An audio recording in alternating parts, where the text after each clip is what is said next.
चल पड़ा हूँ मैं आज कुछ फ्रेश सब्जी खरीदने, और मैं हूँ दिल्ली का शालीमार बाग सब्जी मार्केट में। और पता है मेरे साथ कौन है आज? आम आदमी पार्टी का शालीमार बाग का एमएलए वंदना कुमारी। वंदना जी, आप सब्जी खरीद रहे हो? इसका नहीं लगाने के लिए और क्या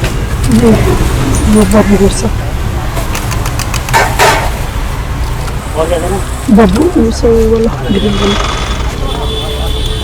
ये कैसा है? मैं हर दिन अपनी घर की सब्जी में खुद ही खरीदती हूँ। एमएलए क्या मार्केट में आके खुद मैं हर हमेशा मैं अपने घर की सब्जी खुद ही खरीदती हूँ। भैया, टमाटो का क्या भाव चल रहा है? 100 रुपये। हाँ, 100 रुपये। ये क्या हालत बना के रखा है आपने? टमाटर का 100 रुपया। टमाटर अभी सीजन, आम आदमी पार्टी का सरकार है और टमाटर 100 रुपया। टमाटर 100 रुपया ही अभी चल रहा है। अभी तो 120। देखिए, थोड़ी देर पहले 120। मोदी जी क्या कहते हैं कि डबल इंजन सरकार लगाओ दिल्ली में, सब कुछ सस्ता हो जाएगा, सब कुछ सही हो जाएगा। दिल्ली में कहीं खेत नहीं है, दिल्ली में बाहर से सब्जी आती है, और सब्जी मार्केट में ऐसे किसान को रेट नहीं मिलता। इसका रेट किसान को नहीं मिलता। किसान से वही 40-50 रुपए, लेकिन वो ट्रैवलिंग, वो सारी चीजें होते एक कंज्यूमर के पास जो आती है। एक सरकार जो दिल्ली में है आपका पार्टी का, उनके पास क्या तरीका है सब्जी का? अभी हम लोगों के यहाँ एक आजादपुर मंडी आती है, हमारी नज़दीक की मंडी वही है, एशिया का सबसे बड़ा मंडी है आजादपुर मंडी। वहाँ डिस्प्ले लगा हुआ है, आज का रेट क्या होगा हर सब्जी का, वहाँ उससे ऊपर कोई बेच नहीं सकता, उससे ऊपर कोई बेच नहीं सकता। मंडी में मंडी का जो रेट फिक्स है गवर्नमेंट का, लेकिन जो मैं बार बार कह रही हूँ, जो किसान के पास से रेट नहीं चलता, ये हम सब के पास आते रेट महंगा हो जाता है। चलो वो तो आप इकोनॉमिक्स का बात बताएं। सरकार ने, आम आदमी पार्टी क्या कर रहे हैं, इसके लिए क्या हो सकता है? देखिए, आम आदमी पार्टी तो लगातार मुहिम चला रही है, बट आखिर में जो आम जनता है वो इतना कुछ नहीं समझते। वो ये समझते जिसको हम वोट दे रहे हैं वो कुछ करे। देखिए, वो तो ये सीजन, जिस सीजन में हम लोग आज खड़े हैं, इस सीजन में जगह जगह बाढ़ की चक्कर है। इस सीजन में हर सब्जी ऑटोमेटिक महंगा होता है, फिर भी सरकार आलू, प्याज, टमाटर, इन सब चीजों पे नजर बना के रखती है, और जैसे जैसे समय आता है सब्सिडी देती है सरकार। जब भी मौका मिलता है सब्सिडी देती है। लेकिन ये मौसम आपको पता है, पूरा साउथ बारिश से तबाह हो चुका है। जहाँ से हमारी प्याज आती है, हिमाचल, पूरा जहाँ से हमारा आलू आता है, तो सभी जगह जो बारिश के सीजन में ऐसे ही हो जाता है।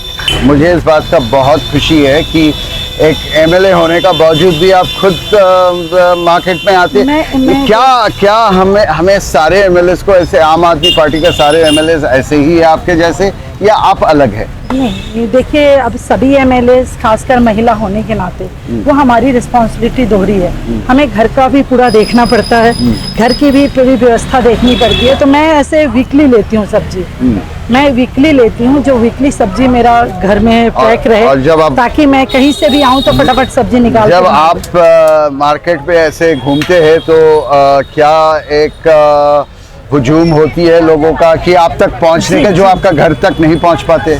नहीं, उनको लगता है, देखिए, वो वेट करते हैं। हाँ। वे वेट करते हैं, जो कि आज बहुत दिनों से, अभी ये आपने सुना होगा, कुछ लेडीज कह रही थी अब बहुत दिनों से दिखे नहीं। हाँ। तो उनको सब्जी मार्केट में दिखते, अब बहुत दिनों से ऐसा। ये क्या आपका पीआर भी है? मतलब हाँ, एक नहीं, लोगों ये पब्लिक रिलेशन का भी एक तरीका है क्या? लोगों को दिखना चाहिए। अब क्यों नहीं दिख रहे हो आप? ये बड़ा हमारे एरिया में तो है, हमारे एरिया में उनको अपना जनप्रतिनिधि हर हमेशा प्रेजेंट रहना चाहिए, इजी एक्सेसिबल होना चाहिए, उनको हर हमेशा मिलना चाहिए। यहाँ पे मैंने देखा है, जैसे लाइट कटी तो एनडीपीएल को कॉल नहीं जाता, विधायक को कॉल जाता है, हमारी लाइट कट गई, पानी गंदा आ रहा है तो कोई ये जल बोर्ड को कॉल नहीं करता, हाँ भाई मेरा पानी गंदा आ रहा है। बड़ा पेशेंस चाहिए काम पे। पानी नहीं आ रहा है, लेट हो गई, 6 बजे से 6:30 हो गई, तो लेट क्यों हो गई, तो इसके लिए विधायक को कॉल आता है, जल बोर्ड को कोई कॉल नहीं आता। चाहे कहीं पे भी, अभी यहाँ पर चल रहे हैं आप, यहाँ पे ट्रैफिक जाम है, अरे ट्रैफिक पुलिस को कोई कॉल नहीं कर रहा है, कोई नहीं कॉल करेंगे, करना किसको है, विधायक को। बड़ा पेशेंस चाहिए इस काम पे। वो उनको पता है जो ये सब काम हमारा कोई नहीं सुनेगा, ये अगर पेल लेंगी तो ऐसा दिल्ली के अंदर है, दिल्ली के अंदर पुलिस और ट्रैफिक पुलिस को संभालना बहुत डिफिकल्ट टास्क है। और पार्टी का एमएलए को क्यों नहीं दिखता है मार्केट में जैसे आपको दिखता है, बाकी पार्टियों का क्यों नहीं दिखता है? देखिए, ये क्या अरविंद जी का कोई खास नुस्खा है, स्ट्रेटेजी है जो आप लोगों को सिखाया गया है भाई? नहीं, मार्केट देखिए, में जाओ, हम सब पीआर बनाओ। आम आदमी थे, हम सब आम लोग ही थे, और मेरा इस फल मार्केट में भी, सब्जी मार्केट में मेरा रोज का आना जाना है। जब रुकती हूँ, जब थोड़ा सा समय मिलता क्या है, भाई साहब स्पेशल रेट देते हैं एमएलए? जो रेट है हम रेट है, हाँ, डिस्काउंट नहीं देते आप?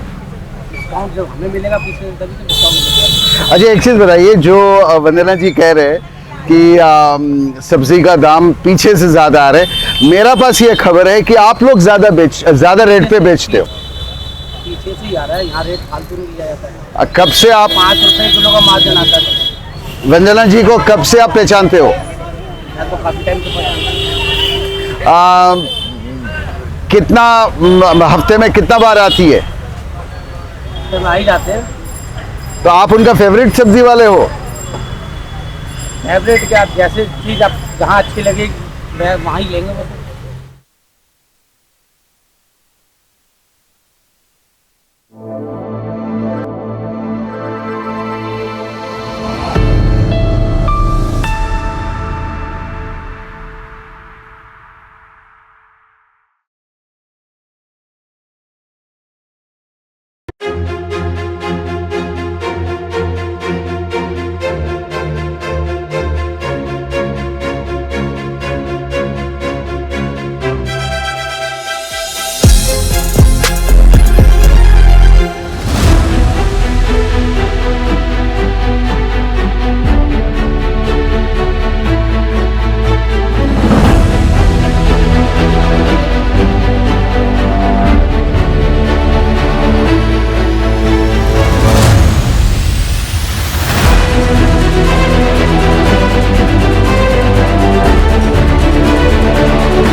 बिल्कुल बैंक भी देख लो, आप गाड़ी लगी हो ना रोड पे, कोई नहीं हटाएगा नहीं।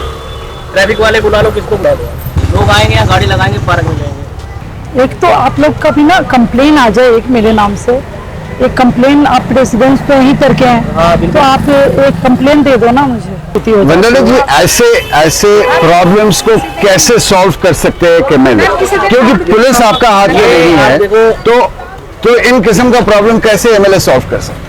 क्योंकि लोग सुबह का टाइम होता है, सुबह का टाइम, लेकिन जैसे लोगों की जो कंप्लेन आती है, अगर लिखित रूप में आता है तो रिक्वेस्ट तो करती ही हूँ।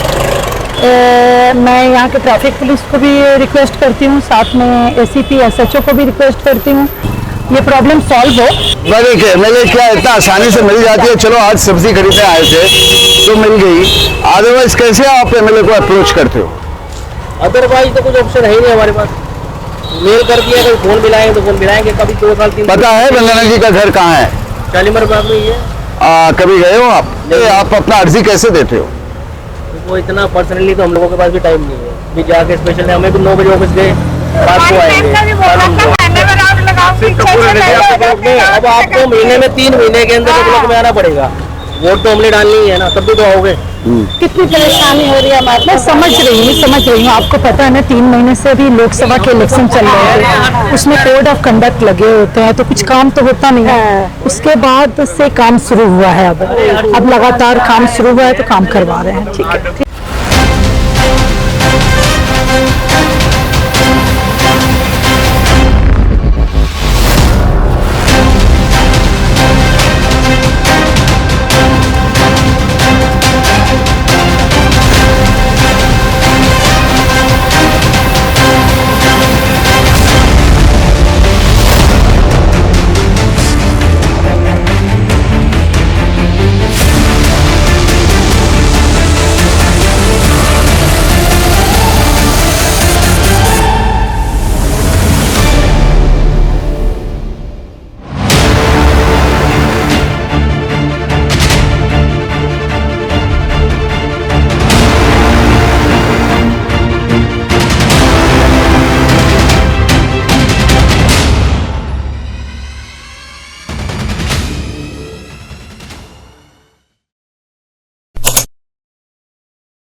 ऑफिस कहाँ है? बस यही है ऑफिस बनाई है। और ये ऑफिस हमारे आंदोलन के टाइम से ही है। पहले छोटा सा हुआ करता था, अब थोड़ा बड़ा बनाया है। अच्छा। और ये हमारी अपनी है, खुद की है। और आप रोज आते हैं ऑफिस में? हाँ, डेली रूटीन।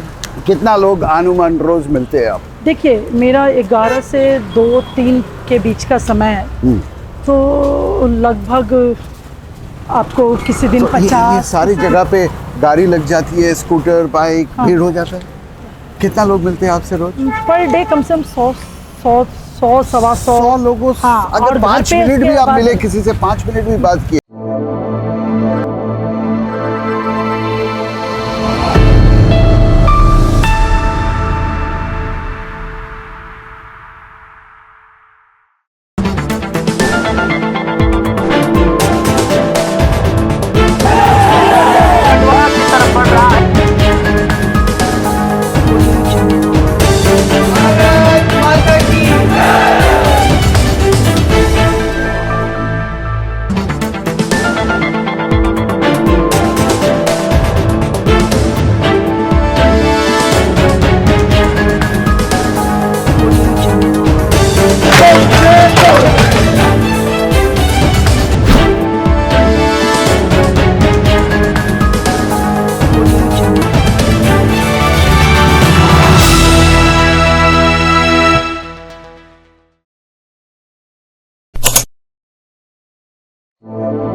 सुन ली हूँ मैं, लेकिन हमारे पास और भी लेटर जो आई हुई है उसके अकॉर्डिंग अगर मान लीजिए मुझे लगेगा जो कि उनकी गिरवान से ज़्यादा है, अभी तो मैं स्टॉप करूँगी। ये चाहे किसी भी तरह की कोई प्रॉब्लम होती है तो इसको हम ठीक करेंगे। ठीक है, गेट लगने से, क्योंकि मार्केट से आ जाएगा, कोई भी आ जाएगा। नहीं ठीक है, आप लोगों का नंबर है ना सब? ठीक है, मैं कॉल मेरा ही है ना, और मेरे- ठीक है। एक जज का रोल निभाना पड़ता है। आप एक एमएलए है, कैसे आप जजमेंट पे आते हैं कौन सही है कौन गलत है? हम ये देखते हैं ज़्यादा सिक्योरिटी कंसर्न, क्योंकि सिक्योरिटी हमारे लिए हमारी सरकार की विज़न थी, जो सिक्योरिटी के लिए, महिला सिक्योरिटी के लिए और कॉलोनी लोगों की सिक्योरिटी के लिए काम करना, जिसमें हमने सीसीटीवी कैमरे लगाए हैं हर कॉलोनीज में। साथ में हम सिक्योरिटी गेट लगा रहे हैं। अपना सरकारी खर्चा से कर रहे जी हैं? जी, एमएलए फंड से हमने जहाँ जहाँ डिमांड हुई लोगों की, वहाँ हमने गेट लगाने का प्रावधान रखा, जहाँ जहाँ से डिमांड आई। एक बात पे हैरान हूँ, आज से 10 साल पहले आप एक हाउसवाइफ थी, आपका कोई पॉलिटिकल लंबा एक्सपीरियंस नहीं था, ना एडमिनिस्ट्रेटिव एक्सपीरियंस थे, आप अचानक इतना मैच्योरिटी से कैसे कब सोचने लगे? आप एकदम से एक हाउसवाइफ से एमएलए बने और ऐसे ढेर सारे मुद्दे आपके सामने आने लगा जहां आपको अपना दिमाग, अपना सोच, अपना डिसीजन मेकिंग नॉन जजमेंटल होके वो कैसे हुआ? जो महिलाओं के लिए ना, हाँ, घर में जितनी समस्या होती है ना, उतनी समस्या ऑल ओवर वर्ल्ड में नहीं है। नहीं, फीडर बस तो नेताजी सुभाष पैलेस को होते हुए उधर आजादपुर वाला में जाता था।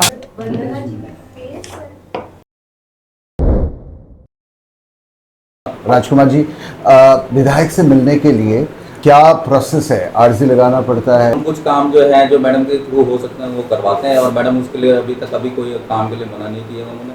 प्रॉपर काम धीरे धीरे हो रहे हैं, बड़े बड़े काम भी करवा रहे हैं। वंदना जी, एमसीडी पहले बीजेपी के पास था, उस समय पे क्या इस किस्म का एमसीडी रिलेटेड जो इश्यूज थे उसमें ज़्यादा दिक्कत आता था आपको सॉल्व करने में, जो अभी आसान हो गया है? मेरा एक मानना है, जो एमसीडी हो, डीडीए हो, पुलिस हो, ट्रैफिक हो, सभी तरह की कंप्लेन आती है हमारे पास, और मेरी रिक्वेस्ट सबसे रहती है। बड़ा रिक्वेस्टली मैं काम करती हूँ, और मैं रिक्वेस्ट करके कुछ हद तक अपना काम करवा लेती हूँ। आम जनता जैसे आपके सामने बैठे हुए हैं, उनको इससे मतलब नहीं है सेंट्रल में कौन सरकार है या एमसीडी में अलग पार्टी का सरकार है, एमएलए कोई अलग पार्टी का है। उनको अपने छोटे छोटे मुद्दे जो मुझे सुनाई दे रहे हैं, इस किस्म का मुद्दे का सलूशन चाहिए। मैंने एसएचओ साहब को रिक्वेस्ट किया, फिर इन लोगों को भेजा जो एसएचओ साहब से जाके बात करिए। एसएचओ साहब आए, मेरी रिक्वेस्ट पे मैंने पर्सनल भी उनको 2-3 फोन किया। दिल्ली जल बोर्ड वाले वहाँ पे अपना वो करके गए थे सर्वे, ना उन्होंने हमारे को कोई सर्वे के टाइम पे बताया कि आप कुछ नहीं दिया, और वो सर्वे करके जा चुके, ना अभी तक हमारे पे कुछ ऐसा कुछ नहीं, आप बेफिक्र रहिए, एस्टिमेट आ जाने दीजिए। जैसे हमने फंड सेंक्शन करूंगी ना, मैं सेंक्शन की कॉपी आपको दे दूंगी, ठीक है? कितना दिन से प्रधान है आप? कितना सालों से? यूएनबी जुगियों में कितने साल से आप प्रधान हैं? 40 साल। जो लिमिटेड पावर है एक दिल्ली का विधायक का, उस वो लेके जो आप इतना सारे डिपार्टमेंट्स और इंटर डिपार्टमेंटल कम्युनिकेशन इतना कॉम्प्लिकेटेड है, ब्यूरोक्रेसी इतना डिफिकल्ट है हैंडल करना, तो इन लोगों का प्रॉब्लम सॉल्व कैसे होगी? मैं इस चीज़ को शायद विधानसभा में भी उठा चुकी हूँ, और दिल्ली के अंदर ये बहुत बड़ा चैलेंज है। यूनियन टेरेटरी होने के नाते, जो दिल्ली फुल स्टेट नहीं होने के नाते, हम लोगों की ये बहुत बड़ा चैलेंज है। लैंड हमारा नहीं है, 40 साल से एक हमारी बस्ती बसी हुई है, और तब तक जब तक हमारी सरकार नहीं थी, इनके पास एक शौचालय नहीं था, एक टॉयलेट नहीं था इनके पास लाइट की वैसी सुविधा नहीं थी। हर चीज, एक एक चीज को प्रोवाइड कराना। तब हमने टेम्परोरी एक, क्योंकि जगह ही नहीं थी, बस्ती तो बसी हुई है, ना इधर जगह ना उधर जगह ना कहीं जगह नहीं। अब कहाँ बनाए इनका टॉयलेट? अब एक तरफ है स्कूल की जगह है, स्कूल वालों से कितनी मिन्नत करी प्रधान जी, कितनी मिन्नत करी प्रधान जी के साथ जा के स्कूल वालों से मिन्नत करी, जो थोड़ा पीछे के साइड की मुझे जगह दे दो, 10 सीट का टॉयलेट बना दे। दिया स्कूल? नहीं दिया। उसके बाद एमसीडी को हमने लिखा, एमसीडी की एक तरफ है, एमसीडी का वो स्कूल है, तो स्कूल में थोड़ा सा उनका पार्किंग जोन खाली पड़ा हुआ है, तो उस जगह को हमने कहा जो कि आप टॉयलेट बनाने के लिए दे दो। नो। उसके बाद एक तरफ है हरियाणा इरिगेशन की जगह, हरियाणा इरिगेशन की जगह पर किसी भी तरह से टेम्परोरी सेट करके हमने टॉयलेट बना दी। और इसका परमिशन कहाँ से मिला? इसका परमिशन नहीं मिला। एक जैसे होता नहीं जो कि रिक्वेस्ट करके हाथ जोड़ के, नहीं, तो ये किसी तरह टॉयलेट जो बनी है, ये एक तरह से देखा जाए गैर कानूनी है। गैर कानूनी समझे, जुगी गैर कानूनी है, अगर कहेंगे तो गैर कानूनी। अब इनको जैसे, और किसी के घर में टॉयलेट नहीं है, किसी के घर में टॉयलेट नहीं, और स्वच्छता की अभियान बहुत दूर दूर तक, शायद करोड़ों अरबों रुपए स्वच्छता में खर्च हुआ ओपन डेफिनेसी को रोकने के लिए। हाँ। लेकिन आज तक खुले में शौच करने को रोकने के लिए दिल्ली शहर में सारी ताम झाम ड्रामा पूरे ऑल ओवर इंडिया हुआ, लेकिन दिल्ली शहर में, दिल्ली को अपनी जमीन नहीं होने के कारण इस तरह की दिक्कत आई। फिर भी उस समय 20 सीटर शौचालय, सबकी आपसी मिन्नतें करके आए, 2-4 बार रोकने आए। कितने बार रोकने आए प्रधान जी?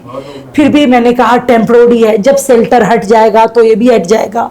किसी तरह बना 20 सीटर, 20 सीटर बना। 20 सीटर में सफिशिएंट नहीं और है। कितना इनके लोग पास। रहते हैं वहाँ?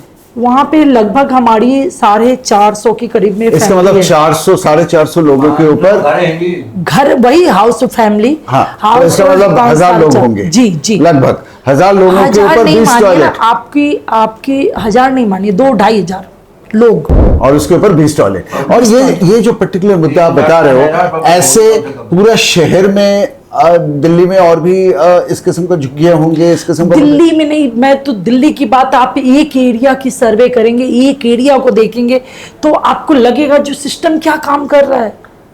हम तो बड़ी बड़ी बातें, लच्छेदार भाषण, इतनी टॉयलेट, सिर्फ एनओसी लेने में हमारी सरकार जब से आई है तब से मेरे अपने एरिया में हमने 1000 टॉयलेट बनाए, 1000 टॉयलेट बनाए। लेकिन जहां जहां जगह मिल गया, कहीं डीडीए ने भी एनओसी दिया है, तो बहुत सारे जगह डीडीए ने भी एनओसी दिया है, लेकिन यहाँ पे हरियाणा इरिगेशन की जगह है, एक तरफ एमसीडी एनओसी नहीं मैं दे रही। सुझाव दूं, एक एड एजेंसी रखिए और एक एडवर्टाइजमेंट कैंपेन लॉन्च कीजिए कि कितना टॉयलेट आपने बनाया। लेकिन हमारे लिए सोशल प्रॉब्लम है, क्योंकि उनका बच्चा अनपढ़ ना रहे, ये हमारी मतलब पहली प्राथमिकता है।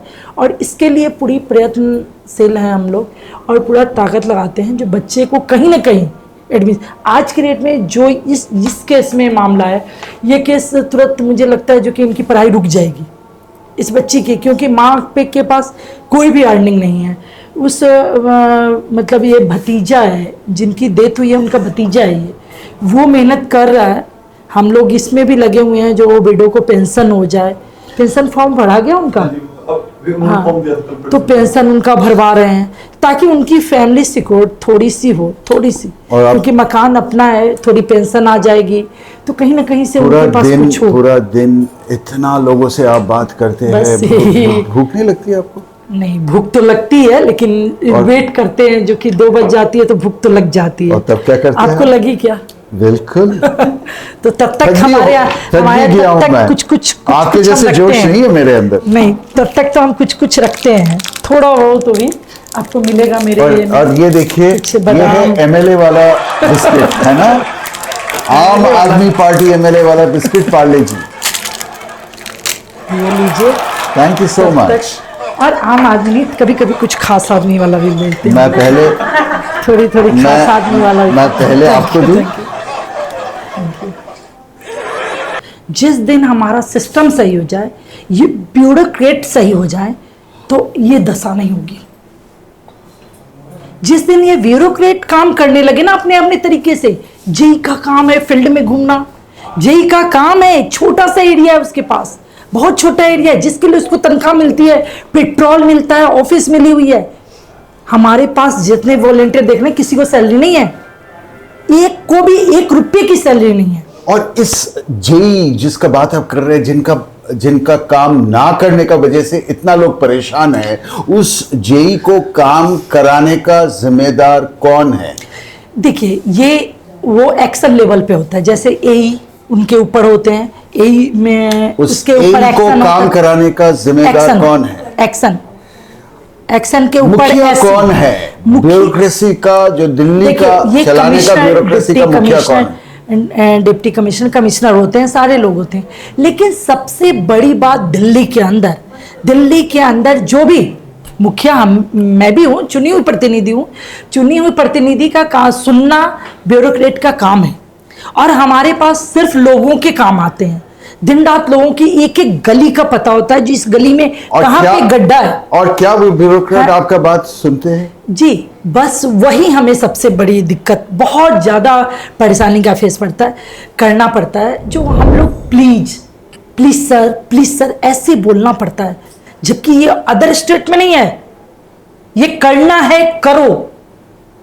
लेकिन हमारे यहाँ में खासकर अगर मैं अपने एरिया में काम करा पाती हूँ, सर प्लीज़ करवा दीजिए, कर दीजिए, मतलब 3 बार 4 बार ऊपर भी प्लीज़ सर, और लास्ट में प्लीज़ सर, मतलब इतना रिक्वेस्ट करना पड़ता है एक काम के लिए, और भी समय पर होगा कि नहीं इसकी गारंटी नहीं। आज मंडे को, आप ट्यूसडे को मैडम देख सकते हो, शायद ये 4था ट्यूसडे आ गया, 1 महीने से ऊपर हो गया, लेकिन वो स्लेब नहीं डला। अब या तो एक ही चीज के पीछे पड़े रहो आप, दूसरे चीज पे ध्यान नहीं दो। और ऐसे सैकड़ों स्लैब्स है। ऐसे अधिकारी को सजा देने की पावर अगर दिल्ली सरकार के पास सर्विसेज होती तो तुरंत ऐसे अधिकारियों को ट्रांसफर करके उधर भेज दिया जाता जो काम नहीं कर रहे हैं। लेकिन हमारे पास सर्विसेज नहीं होने की वजह से आज ये एक बेलगाम जो होते लगाम हो चुके हैं। अगर सर्विसेज होती तो ये डर से मतलब दिन रात इनके दिमाग में ही घूमता रहता, मैडम ने ये काम कहा है, चाहे विधायक ने ये काम कहा है तो उनको करना है, चाहे हमारे मंत्री ने ये काम कहा, हमारे मुख्यमंत्री ने ये काम कहा तो करना है, लेकिन इनको कोई फर्क नहीं पड़ता। अब एलजी साहब है, एलजी साहब को क्या पता जो कि गली में क्या प्रॉब्लम है। एलजी साहब को तो बड़ी बड़ी प्रॉब्लम से लेनी चाहिए, पॉलिसी मेकिंग में उनको काम करना है और अभी तक होता रहा है। ये तो 4-5 साल से इस तरह का एलजी जैसी चिड़िया हम लोगों के बीच में बैठा दिया जिसकी वजह से हमें दिक्कत आ रही है। आपने देखा होगा सुप्रीम कोर्ट ने यह डिसीजन दिया था जो चुनी हुई सरकार के पास दिल्ली की पावर होगी, दिल्ली की अधिकारियों को ट्रांसफर पोस्टिंग की पावर दिल्ली की चुनी हुई सरकार को होगी, लेकिन रातों रात एक अधिनियम जारी करके कानून बना दिया गया जो नहीं, एलजी के पास हुए बिना कोई नहीं होगा काम, एलजी के टेबल पे जाएगा और तभी कोई काम पास होगा। वो हम लोगों के लिए बड़ा दुर्भाग्य है क्योंकि हमें जनता वोट देती है, जनता के वोट से हम जीत के आते हैं तो हमारी जिम्मेदारी जनता के प्रति जवाबदेही है हमारी, और जनता का काम रुकता है। और जबकि हमारी फील्ड विजिट में, फील्ड में ऑन रिकॉर्ड ये सारी बातें हुई थी, तो क्या है, ये तो बहुत बड़ी लापरवाही है और इससे जनता की हरासमेंट हो रही है। और क्या है, बस और तो कुछ है नहीं। जनता जो टैक्स देती है, सारी चीज़ें उनके पैसे से पूरी दिल्ली चलती है, पूरा सिस्टम चलता है और उनका ही काम नहीं हो रहा। छोटे छोटे, वो भी छोटा काम है, ऐसे घर बने हुए हैं जो घरों के सामने जो नाली है अगर लोग चले तो गिर सकते हैं, उस पर ढक्कन नहीं है। ये मतलब जब एक कोई दुर्घटना होगी सभी सिस्टम एक्टिव हो जाएगा। हाँ, करते हूँ इसको। अभी मैं लगातार फ़ोन मिला रही हूँ तीनों को, फ़ोन नहीं उठा रहे हैं, तो अभी जैसे होता है बताती हूँ, ठीक है। आपके अभी लाइट के लिए बोल दिया, आपका लाइट ही वाला होगा ना। हाँ, आप भी अभी इनकी लाइट की है, ये लगभग मुझे लगता है जो 1 महीने से एक लाइट थी। 2-3 महीने हो गया। आपके पास तो मैंने पहले ही बाहर बोल रही थी पंकज भाई जी से, और आपके पास तो 1 महीने हो गया मैम बोले नहीं हो पा रहा है। आज उन्होंने आप कल तक का टाइम दिया है लाइट का करवा दो।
वंदना जी, 6 महीने में फिर एक और एग्जामिनेशन सामने है, एक और चुनौती, असेंबली इलेक्शन दिल्ली का।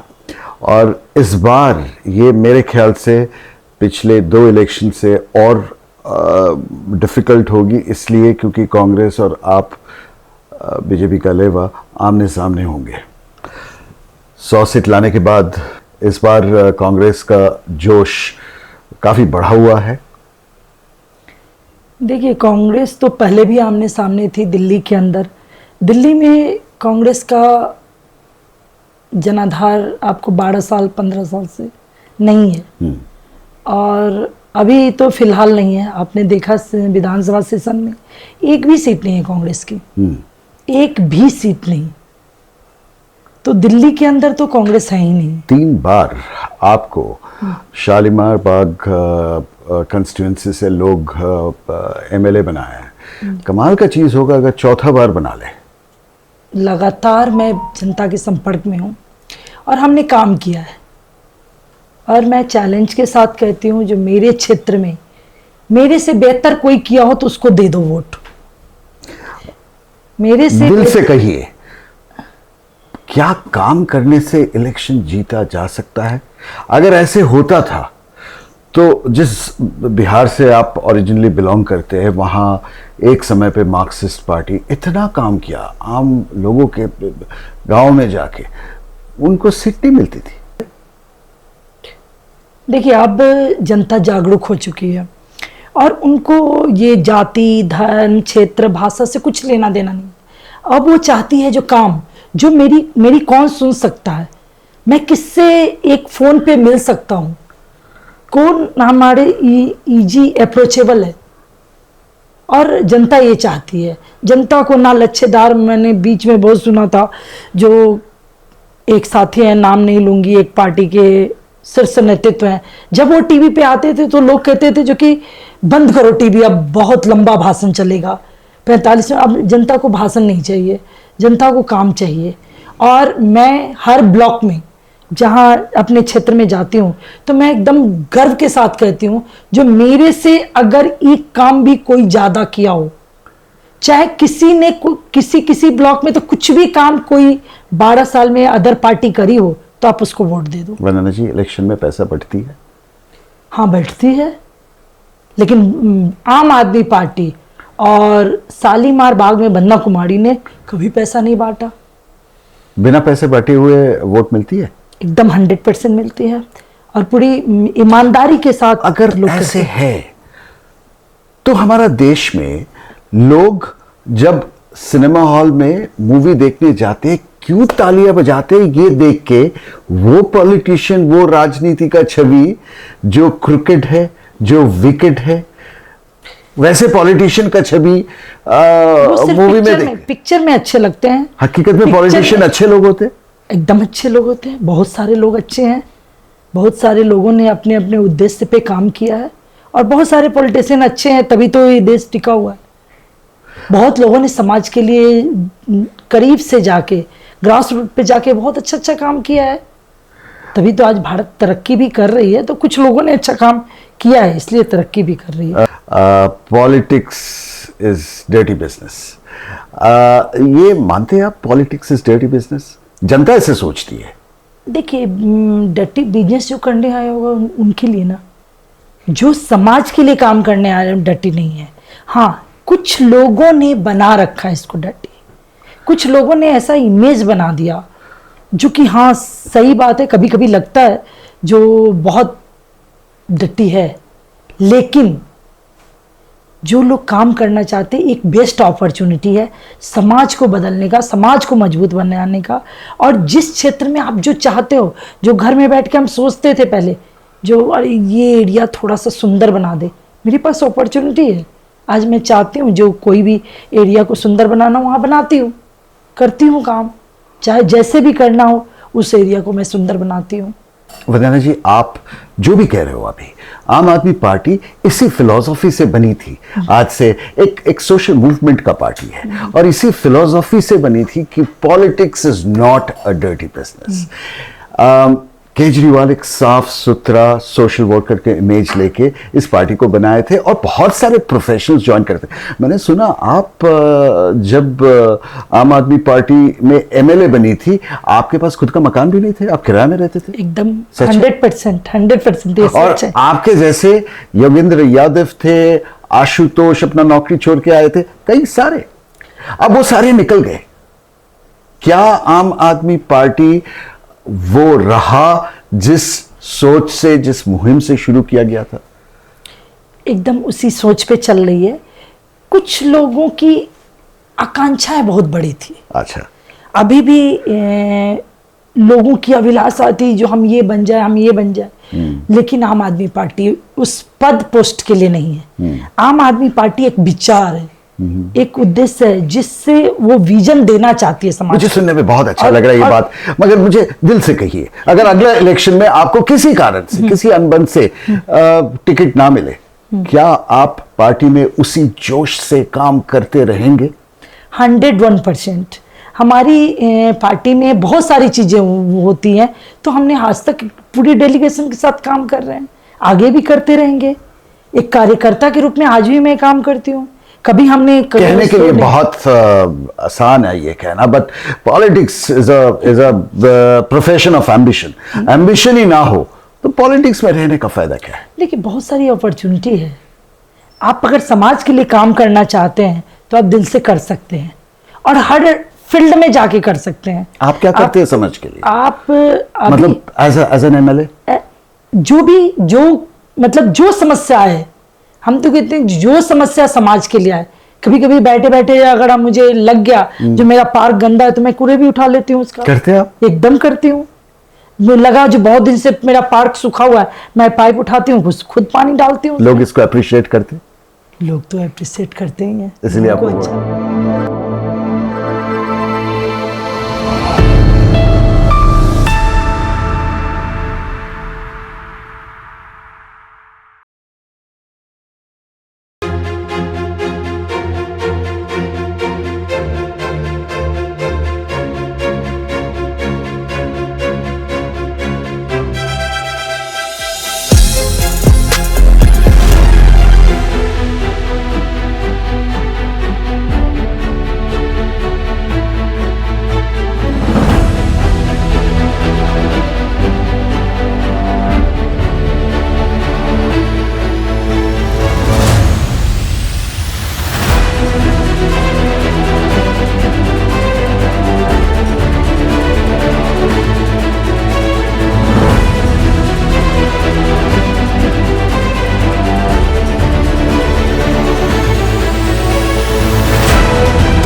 बताइए ना, वो सब पुराने यादें आपके पास बहुत होंगे जब आम आदमी पार्टी का नेमिंग भी नहीं हुई थी।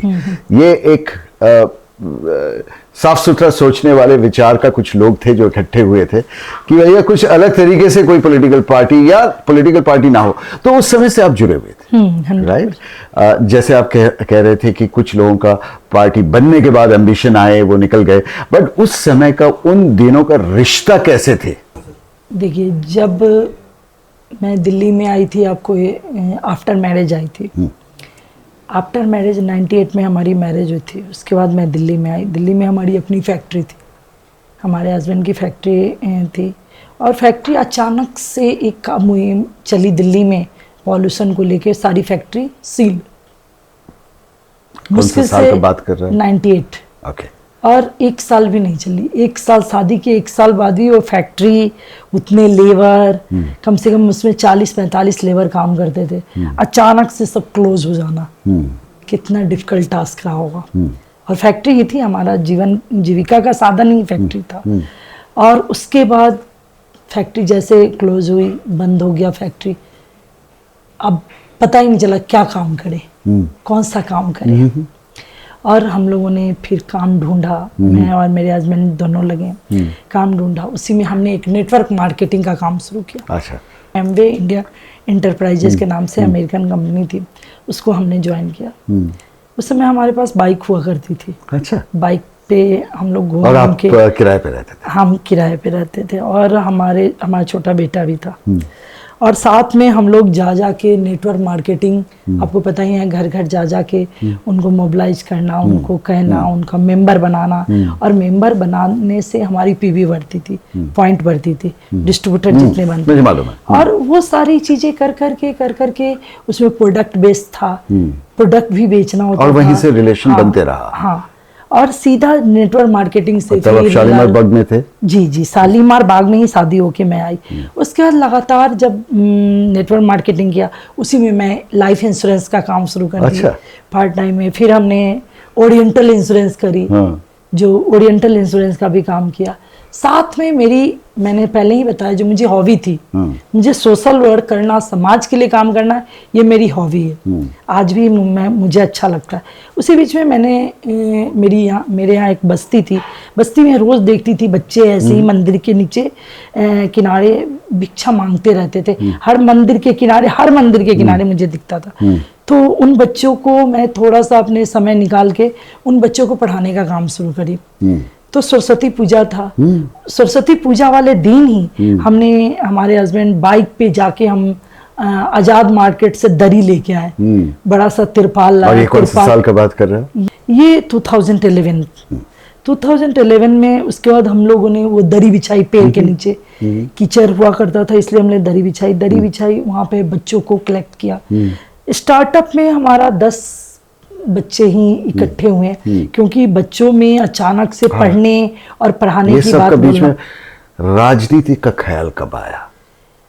उसी समय जब स्ट्रगल पीरियड था, जब हम बच्चों को पढ़ा रहे थे, तो बहुत सारे हमारे क्षेत्र के नेताओं को बड़ी खलबली मची। अरे ये दरी के नीचे ऐसे पढ़ा रही है। तो फिर और धीरे धीरे कारवां बढ़ता चला गया। 150 के करीब बच्चे आने लगे, और बच्चे सुबह में प्रेयर भी हो रहा है, उनकी योगा क्लासें भी चल रही है, उनका मोरल एथिक्स चल रहा है, उनकी मतलब कम्युनिकेशन का चल रहा है, सारी काउंसलिंग की क्लासें चल रही है। तो बहुत सारी चीजें जब होने लगी, और जो अगल बगल में नेता जाने लगे, क्योंकि मेन रोड था, तो उनको खलबली मचने लगी। और वो नेता कौन थे उस समय? उस समय हमारे यहाँ भाजपा के थे, भाजपा से विधायक थे रविंद्र बंसल जी, और हमारे शिक्षा मंत्री कांग्रेस से कपिल सिब्बल जी, जो बड़ा उनके पास भी मैसेज है, इस क्षेत्र से सांसद थे वो।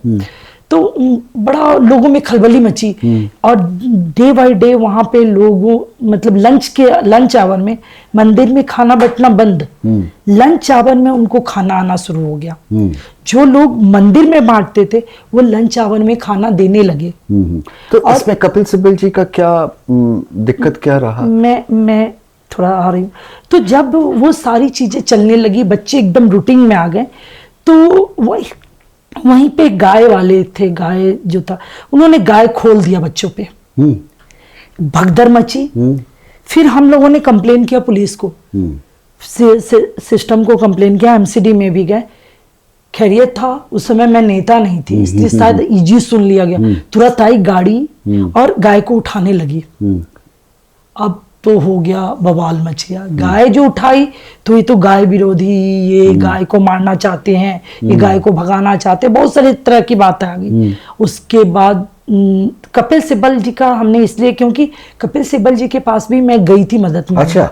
और उनसे भी मैंने कहा था, जो देखिए इस तरह से हम पढ़ा तो रहे हैं, लेकिन हमारे बच्चों की सिक्योरिटी नहीं है। वो आपको समय दिए? हाँ, उन्होंने समय भी दिया, खुद तो नहीं मिले लेकिन उनका पीए मिला। तो उन्होंने सीधा कहा, ये सब बच्चे पढ़ लेंगे तो मेरी कौन सुनेगा।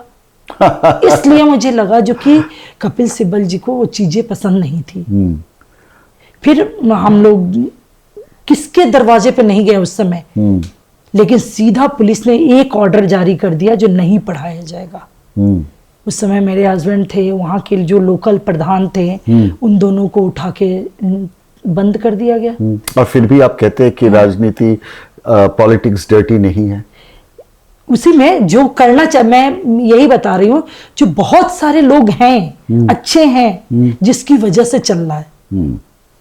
आज हमारी पार्टी ने, अरविंद केजरीवाल जी ने सभी को मजबूर कर दिया, जो स्कूल की बात करो, हॉस्पिटल की बात करो, पानी की बात करो, शिक्षा की बात करो। मुझे वो किस्सा बताइए, पहला दिन जिस दिन आपने अरविंद केजरीवाल जी से मिले, क्या कहा उन्होंने? जब हम लोग आंदोलन चल रहा था, अन्ना आंदोलन चल रहा था, रात में ऐसे ही हम खाना खा रहे थे, टीवी पे देख रहे थे, 8 बजे रात की बात है। खाना खाने के बाद विचार आया, जो ये कौन सा आंदोलन चल रहा है, जरूर कुछ बदलेगा, जाके देखते। और जैसा मैं सोचती हूँ वही है।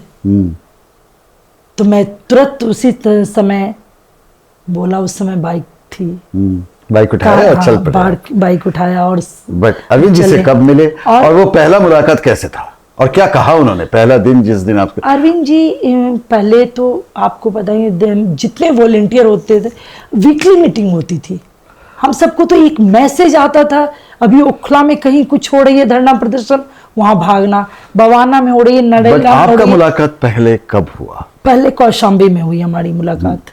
वो कैसे कौशाम्बी था के घर उस पे, दिन? अच्छा, उनका जहाँ घर पे। भाभी चटाई बिछाती थी और हम लोग जाके बैठते थे, तो कौशाम्बी के घर पे हुई मुलाकात। और कितना बस- देर बात हुई आपके साथ? नहीं, इस ग्रुप में बात हुई, ओके। ग्रुप में हुई और यही संगठन को बनाने को लेके हुई। मुझे एक संगठन चीज बहुत मैं कीन हूँ, इंटरेस्टेड हूँ समझने के लिए कि पॉलिटिकल लीडर्स, वो अरविंद जी हो या ममता बनर्जी हो या मोदी हो, वो अपना सिपाही को ढूंढते कैसे? एक वंदना जी को कैसे अरविंद केजरीवाल इतना लाखों लोगों के अंदर से आइडेंटिफाई कर पाए? वो प्रोसेस क्या है? आप भी तो ढूंढते हैं कि आपका सिपाही कौन है। एकदम वो क्या प्रोसेस है? क्या आंख है, क्या विचार है? वो प्रोसेस नहीं, देखिए हो सकता है अरविंद केजरीवाल जी का जब अनशन चल रहा था, चाहे अन्ना आंदोलन चल रहा था, 11 दिन का जो आंदोलन रामलीला मैदान में चला, हम सबको कोई मतलब नहीं, वे स्टेज के पास वो बैरिकेटिंग, वो फोटो खिंचाना, ये सबसे कोई मतलब नहीं। दरी बिछाना, रोज बारिश आ रही है तो पानी बोतल से हम लोग निकालते थे, और शायद वो स्टेज पे बैठे जरूर देखते होंगे, जो कौन कार्यकर्ता लगा हुआ है, लगातार लगा हुआ है, 11 दिन लगातार कंटिन्यू, और उस समय माइक नहीं हुआ करती थी। आज मेरी आवाज थोड़ी खराब है, तो बिना माइक के उतने बड़े मॉब को कंट्रोल करना, नारे साथ साथ नारा लगाते रहना, भारत माता की जय, अन्ना जी की 5 साल, ये उस समय हम लोग लगाते थे अन्ना आंदोलन में, बहुत सारे जो नारे लगते थे, भारत माता की जय, वंदे मातरम, तो उस समय जो नारा लगातार लगाते रहना नीचे, और नीचे अपने काम से मतलब रखना। और शायद मुझे लगता है जो आपको टिकट क्यों दिया उन्होंने? क्या देखा आपके अंदर? पहला टिकट आपने 3 बार उन्होंने इलेक्शन जीता है, चलो पहले बार आपने जीता इसलिए दूसरा बार मिला, जी। दूसरा तो तीसरा, बट पहले बार क्यों मिला? वो भी मिस्टर बंसल के खिलाफ आप खड़े थे, जो एक बहुत टॉल फिगर थे और ये बीजेपी का गढ़ थे। एकदम 100%। कभी पूछा आपने उनको कि मुझे टिकट क्यों दिया आपने? एकदम, देखिए उस समय एक कॉमन मैन, आम आदमी पार्टी, आपने पहले भी पूछा जो कि आम आदमी पार्टी ही क्यों नाम भरा, उस समय एक एक एरिया को कॉमन मैन ही संभाल रहा था, हर एरिया को कॉमन मैन ही संभाल रहा था। उस समय बड़े बड़े दिग्गज थे, एक बात सही थी, जो कि बहुत बड़े बड़े दिग्गज थे हमारे सामने, लेकिन अरविंद केजरीवाल जी ने क्यों मुझे चुना, ये तो अरविंद केजरीवाल जी जानते होंगे। आपको क्या लेकिन लगता मुझे ये लगता है, जो मैं एक ईमानदारी से काम कर रही थी, शायद इसको उन्होंने देखा होगा। मैं पार्कों में 4 लोगों के बीच में एक डायरी लेके चली जाती थी, बैठी हूँ, कोई आके इधर से तंज मारता, अच्छा ये लड़की, यही लड़की है वो, ये कर पाएगी क्या, ये अरे छोड़ो ना, इसके सामने तो बैठे रहोगे भी तो भाजपा जीत जाएगी, ऐसी मेंटलिटी थी। और हम गलियों में, और हमारा सबसे ज़्यादा जो रहा सपोर्टिव, क्योंकि मैंने एक घर नॉक करने से नहीं छोड़ा था, हर घर को, चाहे टॉप फ्लोर पे था, मैंने हर घर को नॉक किया, हर दरवाजा को खटखटाया, जो कि आम आदमी पार्टी के साथ जुड़ने के लिए, आम आदमी पार्टी को सपोर्ट करने के लिए। हाँ, जब 3 बार आप इलेक्शन जीत चुके हैं और अभी तो एक सेलिब्रिटी पॉलिटिशियन बन गए आप एक तरह से, तो क्या अब जरूरत पड़ता है इलेक्शन के समय हर घर में जाने का? अब जरूरत नहीं है, लेकिन मेरी कोशिश रहती है, जो सभी के दरवाजे पे एक आशीर्वाद, जो हर अच्छे काम के पहले अपने क्षेत्र की जनता से मैं आशीर्वाद लेने जाती हूँ। वंदना जी, आप बिहार से आए थे, राइट? क्या वो पहला दौर जब आप इलेक्शन में आपको टिकट मिला और आप लोगों के पास जाने लगे, क्या लोग आपको एक्सेप्ट किए थे? क्योंकि दिल्ली का एक सोच है, बिहार यूपी के बारे में ऐसे सोच नहीं है, बिहार के बारे में, बंगाल के बारे में ज़रूर है कि बाहरी है। 100% था। लोग कहते थे अरे ये बिहारन, ये चुनाव लड़ेगी और जीतेगी भी, ऐसा लोग कहते थे। लेकिन उन्हीं लोगों ने, उनके घर में एक आम आदमी पार्टी का कॉन्सेप्ट था, उनको ऐसा फील हो रहा था जो कुछ बदलेगा। और उन लोगों ने, बहुत सारे ऐसी फैमिली को मैं जानती हूँ जो भाजपा के सपोर्टर थे, लेकिन उनकी वाइफ, उनके बच्चों ने मुझे वोट किया, आम आदमी पार्टी को वोट किया। ये बहुत बड़ा अचीवमेंट था आम आदमी वो तो था, पार्टी वो हमें बनना। सबको जी। मालूम है, बट वो किस किस्म का रेजिस्टेंस, कुछ कहानी बताइए उस समय पे, जो बाहरी बोल के लोग आपको नीचे दिखाया, ये हाँ, तो- ये आप ह्यूमिलेटेड फील किए? एकदम 100%। उस समय तो लगता था जैसे बहुत हम गलत काम कर रहे हैं, बहुत इग्नोर जैसा, जो भाई इसके आने से या ना आने से क्या फ़र्क पड़ता है, हम तो जीत ही जाएंगे, ये कहाँ से लड़ पाएगी, ये चुनाव लड़ना। एक ने तो मुझे घर में बुला के बोले जो बेटा क्यों बर्बाद कर रहे हो चुनाव, शालीमार बाग में आप जीत जाओगे, शालीमार बाग में आप जीतोगे नहीं, क्यों अपने आप बैठ जाओ, आप ये करो। बहुत सारे लोगों ने अलग अलग तरीके से मुझे समझाया, और अलग अलग तरीके से आपका विरोधी आपको पहले दफा जब आपने जीता, दूसरे दफा कुछ ये भी समझाए थे पैसे वैसे ले लो। कितना करोड़ ऑफर किया था इलेक्शन में? पहली बार 49 दिन की सरकार जब हमारी गिरी थी, जब अरविंद जी ने रिजाइन दिया था, 49 दिन की सरकार में ही हमारे ऑफिस में कुछ लोग आए थे, और वो एक हमारे साथी थी, हमारी कितना करोड़ का पार्टी की ऑफर थी। था उस समय पे? उससे 4 करोड़, और 10 साल पहले उस समय 4 करोड़ की ऑफर थी, साथ में टिकट भी आपको देंगे, और साथ में चुनाव लड़ने का पूरा खर्चा भी देंगे, और साथ में मंत्री भी बनाएंगे। ये सारी ऑफर थी हमारे तो क्या क्यों आपने? हमें जरूरत नहीं थी। हम जिस विजन से आए थे, इस पार्टी को हम लोगों ने मिलकर विजन से क्या बनाया। राजनीति होती है सही मायने में? विजन से राजनीति होती है? नहीं होती होगी, मैं इन चीजों को मानती हूँ ना। आज सभी जगह जो सरकार गिर रही है, खरीद फरोख्त हो रही है, तो शायद उन लोगों ने ही तो राजनीति का स्तर बहुत ही नीचा कर दिया। और एक विजन के साथ मैं चुनाव लड़ती हूँ, और एक विजन के साथ इस पार्टी में हूँ, एक विचारधारा के साथ हूँ, और अरविंद केजरीवाल जी के नेतृत्व में एक विचारधारा के साथ हूँ। इसी में शालीमार बाग की एक बेस्ट स्टोरी छोटी सुनाती हूँ। एक हमारा शालीमार बाग में AN पार्क है, जिस पार्क में मनीष सिसोदिया जी आए थे, मीटिंग थी हमारी, और उस सुबह की मीटिंग थी, सुबह 6:30 बजे की मॉर्निंग में। और उसमें एक टीचर ने स्टेज पर खड़े हुए और माइक लेके अरविंद जी से, मनीष सिसोदिया जी से माइक लेके बोला, जो अगर आप शालीमार बाग जीत गए तो आप पूरी दिल्ली जीत जाओगे, अगर शालीमार बाग जीत गए तो, लेकिन आप जीतोगे नहीं। अब इतना कुछ होने के बाद क्या मन में थोड़ा गिला शिकवा है? सोच थी कि शालीमार बाग जीतोगे तो दिल्ली जीत जाओगे, वहां से आप एक बार नहीं 3 बार MLA बने, बट अभी भी मंत्री नहीं है आप। ऐसे क्यों? मंत्री की ख्वाहिश नहीं है मुझे। ख्वाहिश अलग जगह और पे है, देखिए- बट हर कोई चाहते हैं ना कि एक से दूसरा, दूसरे से तीसरा पैदान में वो पहुंचे। आप नहीं चाहेंगे एक दिन आप मुख्यमंत्री हो? मेरे आप चाहेंगे कि नहीं एक दिन आप चीफ मिनिस्टर बने? मेरे पास डिप्टी स्पीकर की पोस्ट थी। मेरे पास मेरी पार्टी ने बहुत बड़ा सम्मान दिया था, डिप्टी स्पीकर में थी, लेकिन मैंने अपना वसूल के आगे इन चीज़ों को ठुकरा दिया।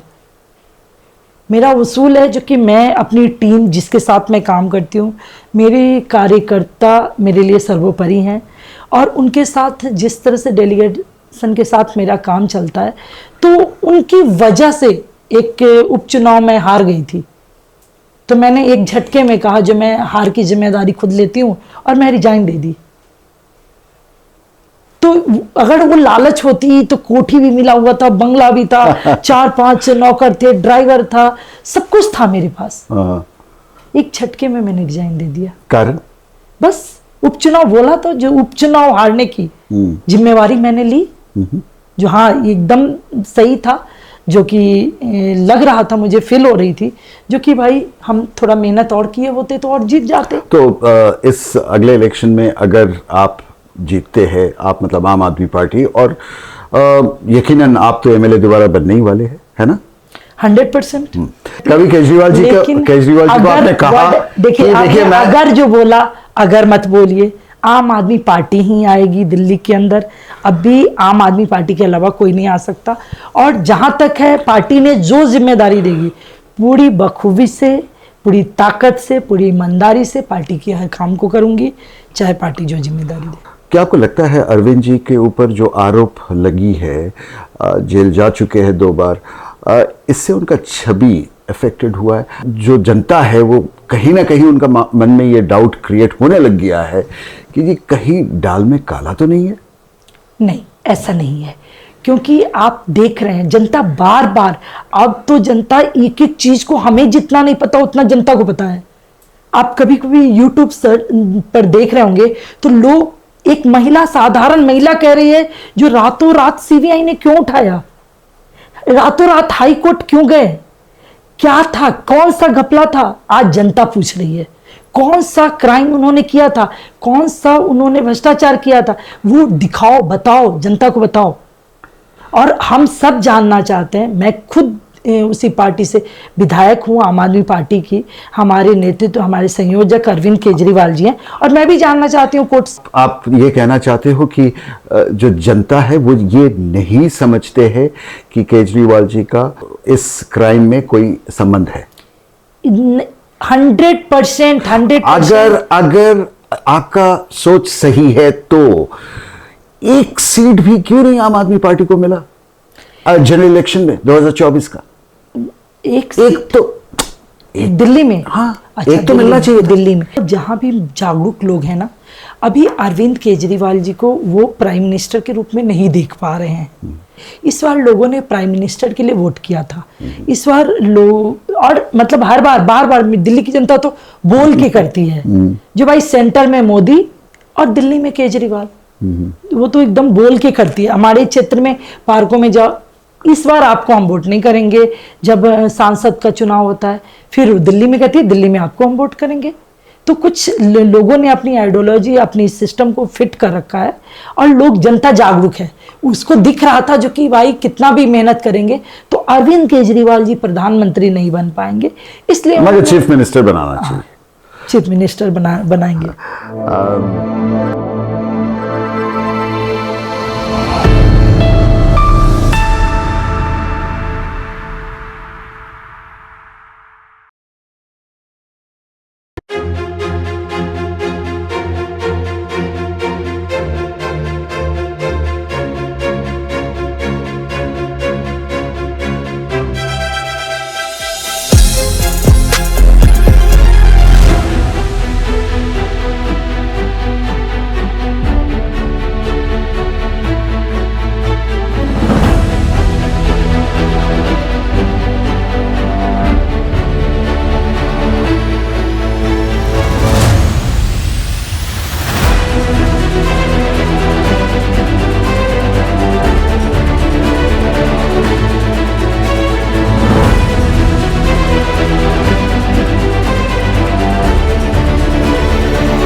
वनारा जी, एक सच बताइए। आप पॉलिटिशियन कभी सच बताते नहीं है, फिर भी मैं पूछता हूँ, आम आदमी पार्टी में आपका सबसे करीब दोस्त कौन है? किसको आप सही मायने में दोस्त मानते हो? देखिए, सही जिसके साथ आप मन का बात करते हैं। आम आदमी पार्टी में सबके साथ मैं खुल के बात करती हूँ, और जहां तक करीब, बेस्ट फ्रेंड कौन सा है आपका? बेस्ट फ्रेंड हमारी आम- पार्टी में सभी लोग। ऐसे कैसे हो सकता नहीं, है? आप सभी लोग, सभी फिर के वही साथ। Diplomatic answer. आपको मैंने क्या सभी बोला लोगों के साथ। कि आपको सच बताना होगा एक सवाल का, मैं बाकी सवाल का नहीं पूछा। देखिए सभी आप समझिए, तो आम आदमी पार्टी में अगर किसी को आइडियोलॉजी में मानती हूँ तो वो अरविंद केजरीवाल जी हैं। अरविंद केजरीवाल आपका बेस्ट फ्रेंड नहीं है। अरविंद केजरीवाल जी के आपका हर बेस्ट फ्रेंड रास्ते कौन पे है? बेस्ट फ्रेंड सभी लोग। अच्छा, इसका मतलब ये है कि पार्टी में रह के फ्रेंडशिप नहीं होती है। नहीं होती। मानते हैं आप इस बात को? और ये ऐसे क्यों? देखिए एक तो मैं महिला हूँ, अच्छा, सबसे पहला तो एक आप कितना भी कहीं भी रहिए, महिलाओं के साथ एक बहुत बड़ी प्रॉब्लम है हाँ हाँ, जो वो खुल के कहीं बैठ ही नहीं पाती। उसके साथ बहुत सारी मर्यादाओं में वो बंधी होती हैं। बहुत सारी मर्यादाएं होती हैं जहां वो खुल के नहीं बैठ सकती। अगर वो एक दिन 2 दिन बैठ भी गई, गप मार ली, थोड़ा तेज हंस भी दी, बोल भी दी, तो देखिए 4 दिन मखौल उड़ाने वाले लोग मिल जाएंगे। तो कहीं So आपको बहुत conscious रहना पड़ता है। खासकर राजनीति फोरम में ऐसे हम बर्थडे पार्टी शादी में जा रहे हैं तो हम कंफर्टेबल तो बैठ रहे हैं, इसीलिए मैंने बोला जो कि, और जहां हमारी राजनीति माहौल है, जहां हम पार्टी लेवल पे बैठते हैं तो हम बड़ा अपने मुद्दे को लेके सिंसियर होते हैं और हमें हर चीज पे बड़ी ध्यान रखनी पड़ती है और वो रखते हैं हम लोग। क्या कोई महिला दोस्त भी नहीं हो सकता है पार्टी में? क्यों नहीं हो सकता? क्यों नहीं? हम लोग हैं, जब भी हमारी महिला विधायक है हम लोग सब एक साथ बैठते हैं, एक साथ खाना खाते हैं, एक साथ चाय पीते हैं, बैठते हैं अच्छे से। एक पार्टी जो कि कोई सोशल आइडियोलॉजी से बने, और जो बनाया वो 5 लोग निकल गए, अब कोई नहीं है साथ, राइट? जो साथ रह गए वो उस आइडियोलॉजिकल ग्रुप के अंदर थे नहीं। प्रशांत भूषण नहीं है, कोई भी नहीं है। क्या आपको खौलता है ये कि 5 लोग होना चाहिए था, या आप कभी ये सुझाव दिए हैं कि इनको वापस लाते हैं, गिला शिकवा होते हैं मिटाते हैं, वापस लाते हैं?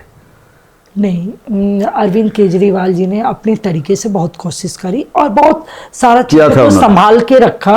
उन्होंने तो इतना तक जब कुमार विश्वास जी पार्टी छोड़ रहे थे तो उन्होंने मुझे एक चेक पकड़ाया और सीधे कहा जो इस चेक पे कुमार विश्वास जो कहता है वो लिखवा के ले आओ। ओके, सीधा उन्होंने कहा जो भाई वो हम तो इतना चाहते प्यार नहीं था। थे कि हाँ, उन्होंने कहा, सीधा कहा जो जॉब बनना जो चाहता है वो हम करने के लिए तैयार है। तो कभी भी देखिए पार्टी में बहुत सारी चीजें होती हैं, अब पार्टी का इंटरनल मामला है, अब क्या हुई नहीं हुई मुझे नहीं पता, क्या लेकिन एक मुहिम होना चाहिए ये 5 लोगों को वापस लाया जाए जो ओरिजिनल फाउंडर्स है? मुहिम होनी चाहिए, क्यों नहीं होनी चाहिए? कोशिश तो जारी रहनी चाहिए और शायद हमारी पार्टी कर भी रही होगी।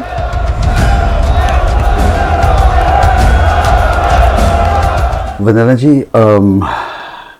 हम आम आदमी, अभी आप आम आदमी नहीं है, आप एमएलए है, हम लोग आम आदमी हैं, हम समझते हैं कि विधायक जी का मतलब बहुत पैसे वाले कोई होंगे।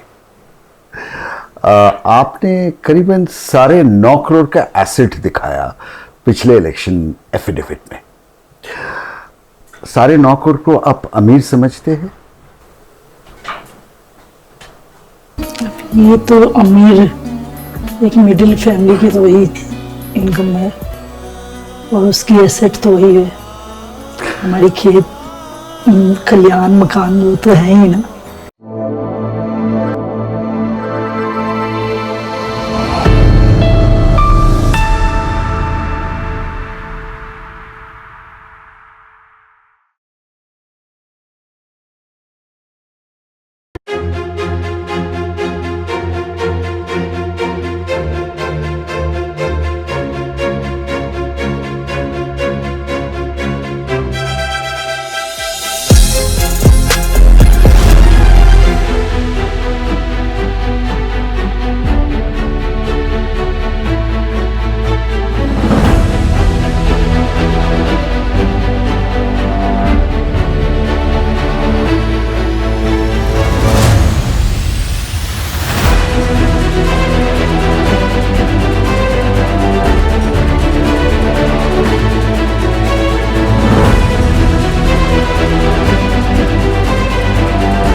कहूँगा मैं, विधायक का सैलरी बहुत कम है।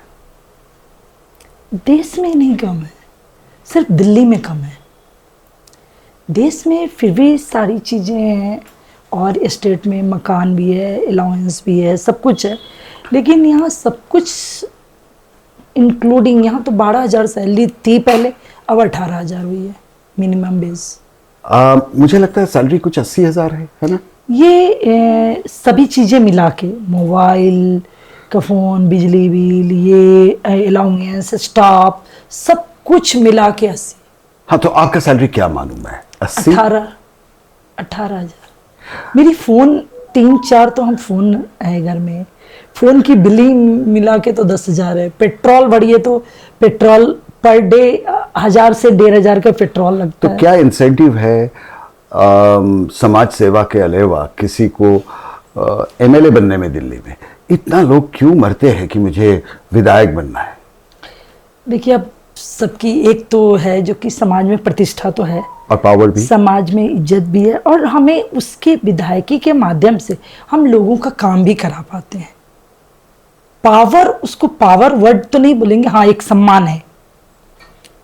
मतलब मैं अपने लिए पावर नहीं बोल सकती क्योंकि इसको पावर नहीं मानती हूँ, लेकिन हाँ एक समाज में रिस्पेक्ट है, समाज वो सम्मान देती है, हर दुख सुख में वो हमें बुलाती है और हमें एक सम्मानजनक स्थान देती है समाज। वंदना जी, पता नहीं आपको मालूम है कि नहीं, बट कई लोगों से मैंने बात किया, आप आम महिलाओं के लिए एक रोल मॉडल है कि एक हाउसवाइफ भी दिल्ली जैसे शहर में एमएलए बन सकता है, और एक बार नहीं 3 बार। कैसे महसूस हुआ आपको उस दिन जिस दिन आप डेप्यूटी स्पीकर का चेयर में बैठे थे? बहुत अच्छा लगा था, मैं सोच भी नहीं सकती थी, मैंने कभी सोचा भी नहीं था जो मैं विधायक बनूंगी, और विधायक बनने के बाद भी डिप्टी स्पीकर मुझे मिलेगा।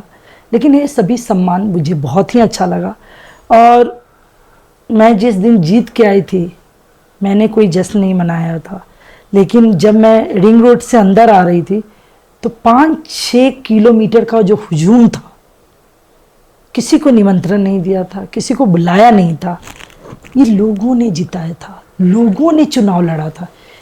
मेरा चुनाव लोगों ने लड़ा था, हर लोगों ने अपने अपने तरीके से कहाँ क्या कर रहे हैं, कहाँ वो ऐड कर रहे हैं, कहाँ प्रचार कर रहे हैं, ये मुझे नहीं पता।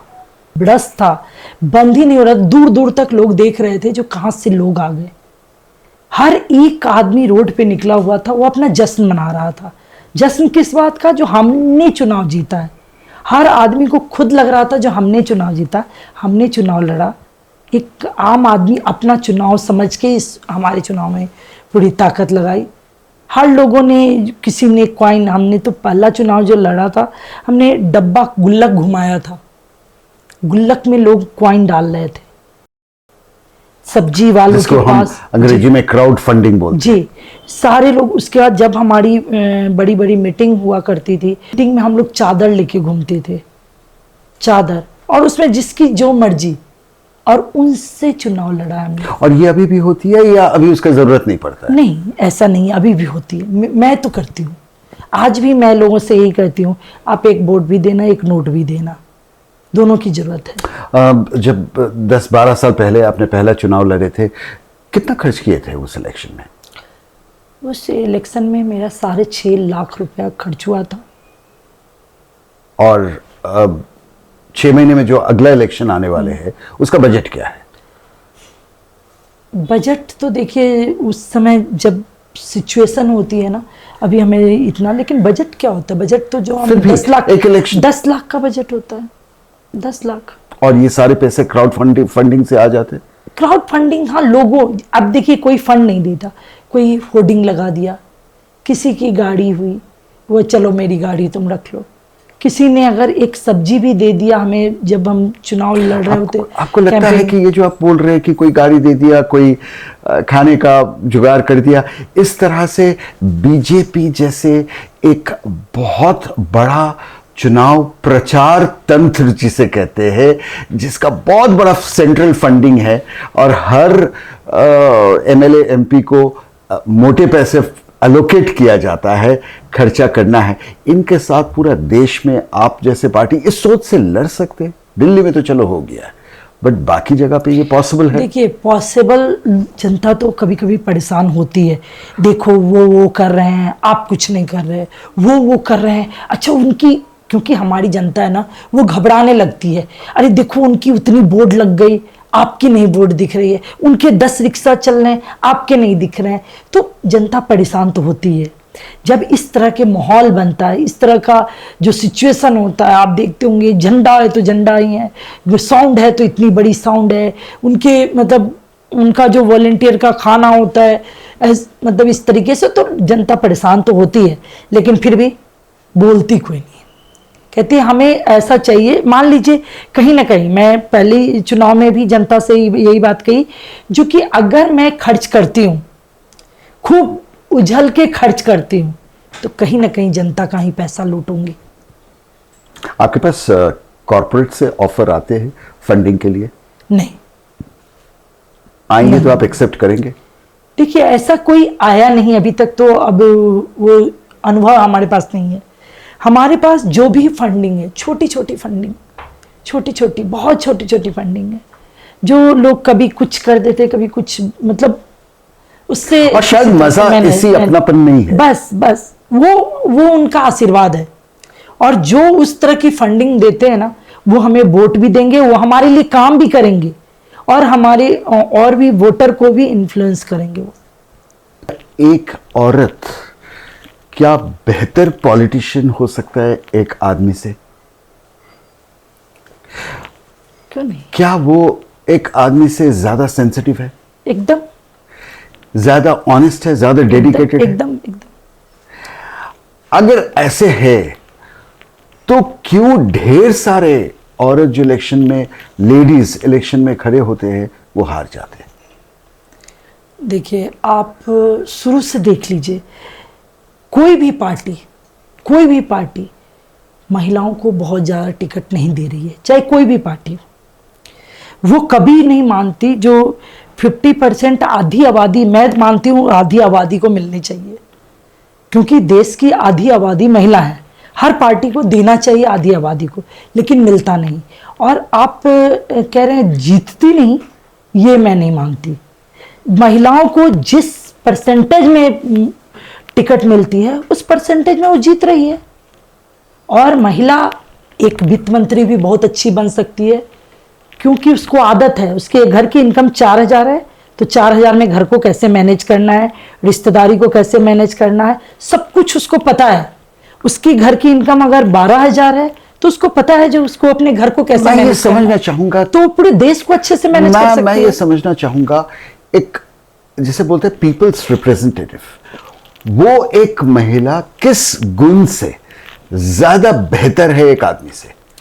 देखिए ये तो मैं नहीं कहूंगी जो बेस्ट और बेहतर कैसे हो सकते हैं, लेकिन एक महिलाएं में सिंसियरिटी बहुत ज़्यादा होती है, उसमें डिसिप्लिन बहुत ज़्यादा होती है, जो वो डिसिप्लिन से काम कर सकती है। सिंसियरिटी मतलब जिस तरह से वो घर को चलाने का उसकी डिसिप्लिन है, सिंसियरिटी है, जो इतने बजे उठना तो इतने बजे उठना है, बच्चों को लंच पैक करके देना है, घर की सारी काम को जिस तरह से वो मैनेज करती है, तो वो देश को बहुत अच्छा चला सकती है।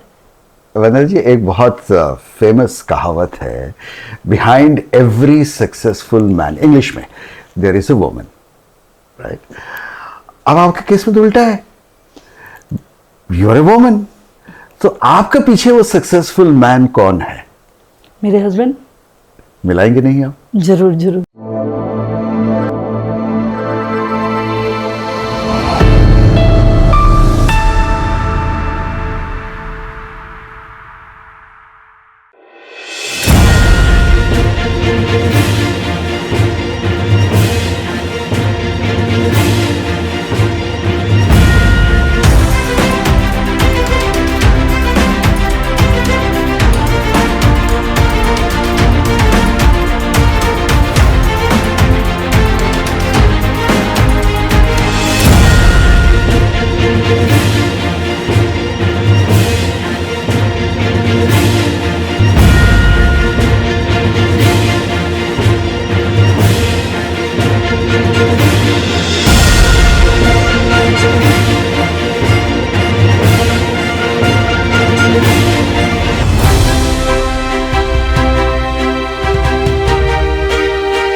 सज्जन जी कैसे हैं आप?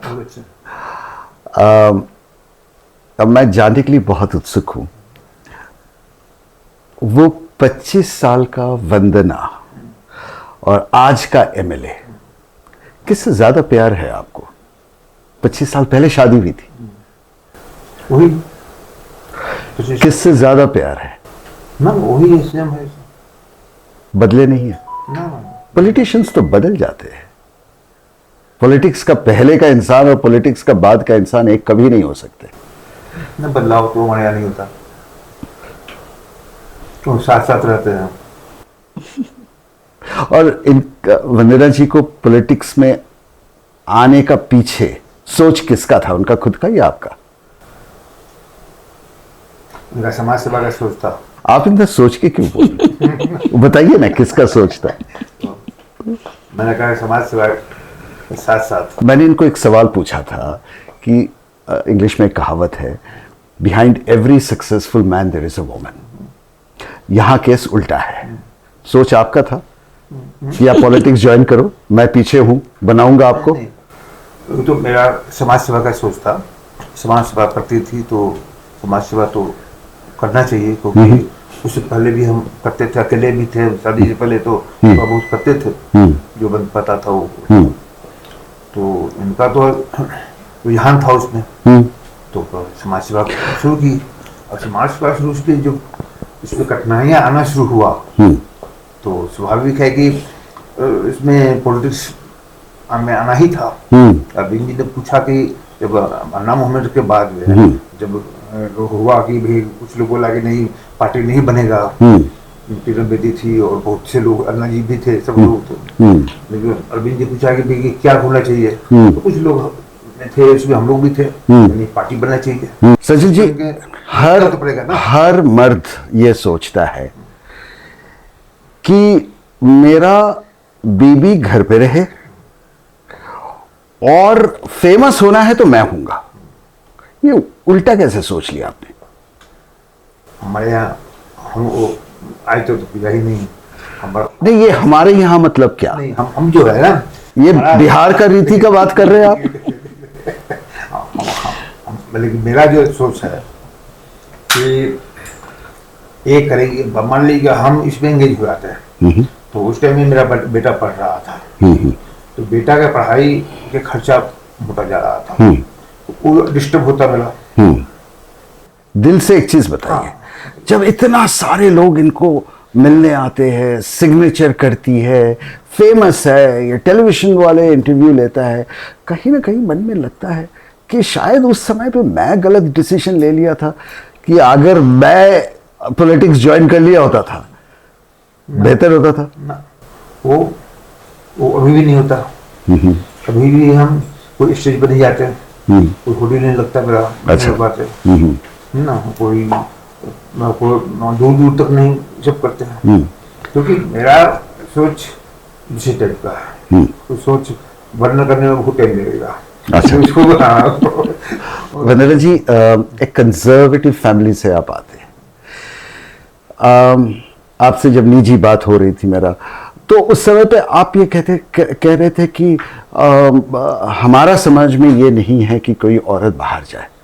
तो ये कैसे हुआ कि आप बाहर आ गए?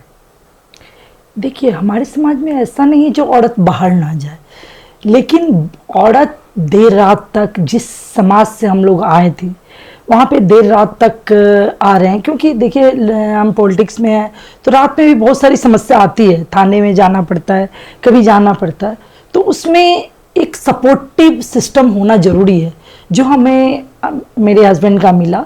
मेरे हस्बैंड मतलब शुरू से, डे वन से, जहाँ भी मैंने कहा जो अभी रात में मैसेज आया जाना पड़ेगा, तो ये तुरंत उठ के तैयार हुए, मेरे साथ चले।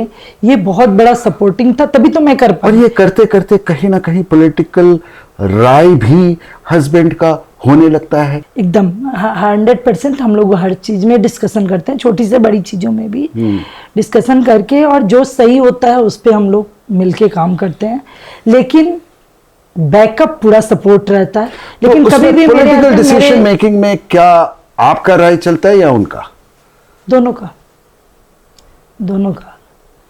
और इन सब चीज़ों में मैं बता रही हूँ शुरू से मतलब इनका सहयोग रहा है, हर काम में सहयोग रहा है कि चाहे घर से, अब घर से सुबह जाना है तो सुबह हमारे साथ जाते हैं, कभी इन्होंने अकेले नहीं छोड़ा, जो कि हाँ अकेले हमें बहुत इम्पोर्टेंट काम है क्योंकि इनका बिजनेस था, इनको फ़ोन पे ही ज़्यादा काम इनका हो रहा था। सज्जन जी सुनाइए ना वो सब पुराने दिन का बातें जो मैं वंदना जी को भी पूछा। आप बनने का पहले का समय जब बन रहा था आम आदमी पार्टी, नए नए आप जुड़े थे, कैसे थे वो सारे रिश्ते? मनीष सिसोदिया जो अभी भी है बट जो लोग चले गए वो कैसे था और वो टूटा कैसे? क्योंकि आपने बहुत क्लोजली वो चैप्टर देखा। अरविंद जी को मैं बहुत पहले से जानता हूँ। अच्छा। क्योंकि उनका जो परिवर्तन एनजीओ था वो सीए थे कैलाश मुडगा, वो मेरे पीसीए थे, तो वो जाते थे तो जिक्र करते थे। कमिश्नर एक है जो बहुत ईमानदार है, हमने इनकम टैक्स में कमिश्नर ईमानदार तो हो नहीं सकता, क्योंकि मेरा उस बिल्डिंग में पर डे 1 घंटा घूमना होता था, तो मैं बहुत कमिश्नर को जानता था।